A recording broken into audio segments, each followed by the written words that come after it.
Catherine Bernardo, may bago na namang endorsement. Tuloy-tuloy nga ang pasok ng pera sa kanya. Daniel nga dahil wala na ang Katniel. Halina't panoorin natin ang buong detalye.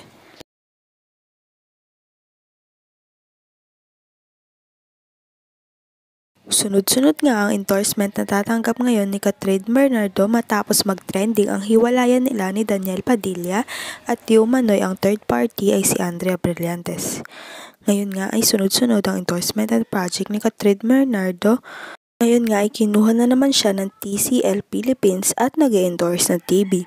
Kinuha rin siya ng isang real estate developer na ang Corland. Kinuha rin siya ng VJ Jewelry Official kung saan suot ni Kat ang jewelry na ini-endorse niya. AIA Philippines kung saan kasama niya si Mama Min at ito ay isang insurance company.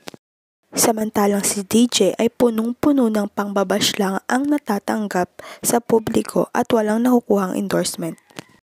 Mas grabe nga ang blessings na natatanggap ngayon ni Kat kahit hiwalay na sila ni Daniel. Umaabot nga ng million likes ang bawat post ni Kat sa Instagram post niya.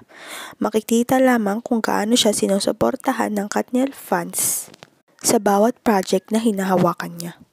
Maghintay na lamang tayo ng susunod na update.